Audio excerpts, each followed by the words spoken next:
I had some crazy, hella retarded ass technical difficulties, but I think I'm good now.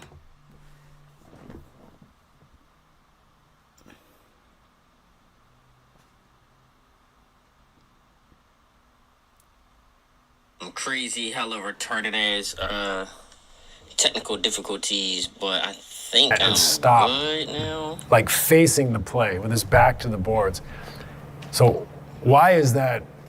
You ever have a clip you just want to share with your friends? You can't go back in the game and the replay's gone forever. Outplayed I'm trying to make sure I one can hear step, it. which is just downloading. You don't have to worry about hitting record. All you do is you play your games, and after the game, you can check your clips and see how you did, watch some replays, do some bar reviews. You can share your clips with your friends when you get a crazy play. It's easy, it's simple, and there's no setup required.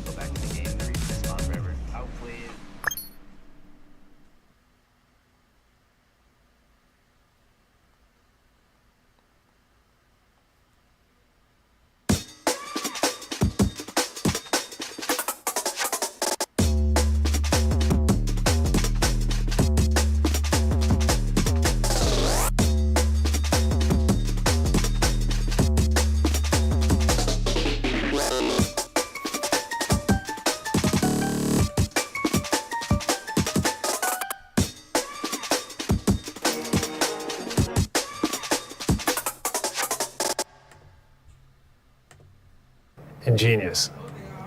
Because he's just changed the perspective of all the defenders, including the goal, y'all. That's so cute. Oh my god, it's so cute. I saw. I hope we don't have to kill them. I'm just trying to do something for my instant career, my You're fault. not matching, so unfortunate, but where are we going?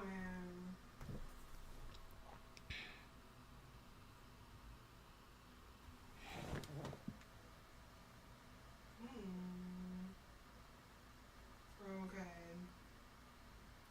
I did not think the bus driver. Well, I'm only 99. Here. One second. I'm almost there.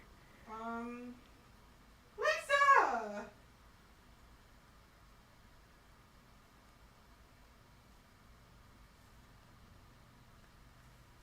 Yeah, they're trying to get me. Alright, we back on the game. They're on top. Everything should be cool now. They're on top of something. goalkeeper, the goaltender. So the goalie's sitting there, the I ain't puck, gonna lie, I missed a lot though. but not like Yeah. great. And so, that was a huge part of it. And then I think also just being like that, I couldn't like just run past everyone. I couldn't jump over everyone. I couldn't just be physical. I had to be really, really efficient, like develop. And so when talking about angles, I learned to be really greedy. Like, I'm gonna get there, and that angle where you're done. Yeah. I'm taking you out. Like, I couldn't have any of the excess fat. You know what I mean? Right. My game, Yep. footwork, shooting, passing, decision making had to always be really sharp. So I think that a lot of that came from soccer, the angles, but then a lot of that just came from trial and error. This guy's pushing me left. Will become great in your left. He's stronger than me. How do I keep him on his heels, right? How can I take an angle where I have the advantage and I dictate the pace of play now? Like, so all these little things you learn from trial and error, you learn from being sharp, but you also like learn because you're obsessed. At the end of the day, like for kids, like you're the same. Like you're obsessed with trying to get better. You have a growth mindset. You can't let go of it, right? So all the things we talk about are great, and they're all factors. They're all a part of this, pot that makes you who you are.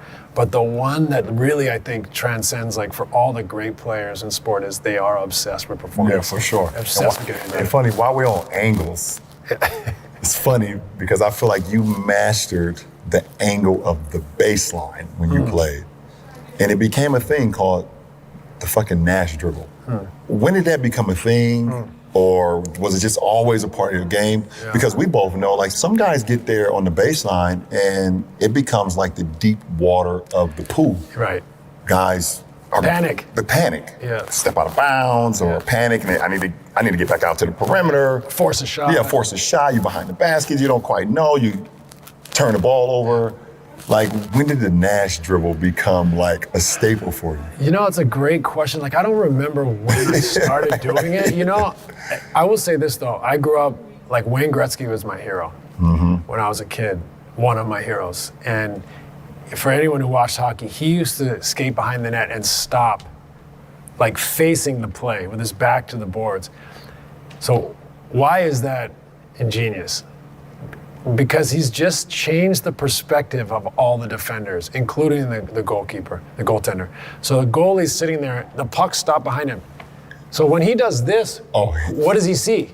He doesn't know, where the traffic's going. Right, exactly. So he's doing this. Then defenders, they usually have their back to their goal, seeing everything in front of them. Right. Now they have to turn and face their own goal. So they don't know who's cutting, who's changing, right? So it always resonated with me how he was able to flip the script on the defense, change their perspective, put them at a disadvantage. And so I think I started realizing, like, okay, I'm able to get to spots, but I don't have a solution. Like, I can't jump over everyone. You know, later in my career, you know, developed fadeaways and floaters and runners and use the glass and the one-legged stuff. But I needed a solution that I couldn't just get in there and have to take a bad shot or force a play. So what I felt was like, I earned this real estate. Yeah. So I'm not just going to give it back to you. Right. By like chucking it out for a non-player, you know, a guy that's not a creator to have to catch it, go to half court, catch it, get it back. Right. I was like, I created a defense is now, they're all turning to face me. They don't know who's cutting, who's spacing, who's relocating. And are they going to switch or are they going to try to get back? Yeah. If they're going to switch, I'm in charge. I got a big on my guy, or I got the big that I can toy with. I can take him out. I can take a fadeaway. I can keep circling. I can probe, see which defender on the perimeter. So I felt like it was a real estate game. I'd earned that real estate. Now I'd changed their perspective. Now they don't know whether to switch and get back. If you're on the perimeter, you have to turn and see where's that ball now. Yeah, it's for in sure. the teeth. It's a little bit like post to pass. Why that's successful is throwing to the post. Now as a defender, you have to see man and ball. So if I turn to see ball, I cut, I'm gone. Cutting, screen slipping, whatever it is. So I felt like I created an advantage. I created confusion. I changed their perspective. They had to look in ways that they were uncomfortable or they couldn't see both now. And then if all else fails, if they don't switch, I could throw it up when they were trying to get back. If they do switch, we got a big under the rim, or I can take him out and take advantage. So it really just came from not being able to attack the rim. Like I mean, I could always finish, but I could, if I had space or time. I couldn't just go at a 7-footer or a 6'6" dude, right? Like, so I had to think, all right, I got here, I can exploit this still, just not in the traditional way. No, that's interesting, especially like the correlation with the whole Gretzky thing. You know, being able to change the whole perception and people. Matter running real quick. This really was a test run, and we passed. You feel me? Wait, where I'm at? You feel me? This was a test run, and we passed.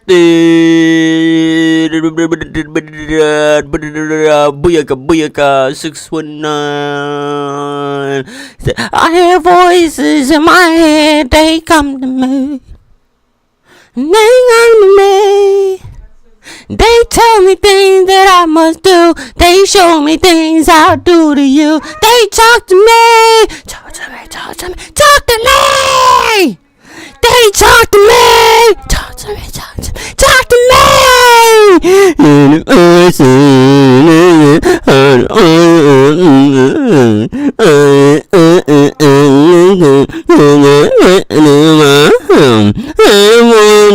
My savior, I used to love and love day. Your feet. I hear voices crying. I see people dying. I taste blood that's drying. Alright, y'all, I gotta go to the store, bro. I'll be drunk. Well, I put myself on the joint just to be a fucking goofy, bro. I'm finna walk to the store. No bullshit though. Cause I gotta work tomorrow. I'm finna come back. I'm gonna take a shower probably like 1. But I'm gonna go get some wraps too. But I'm going back live though. Yeah, I'm probably gonna roll up while I'm live, but I'm coming back live. That's what I'm saying though. And if you don't believe me, nigga, fuck you, nigga. Fuck you talking about, bitch ass nigga. Tired of y'all niggas. Oh, yeah, there. Oh, to the right. Tired of y'all.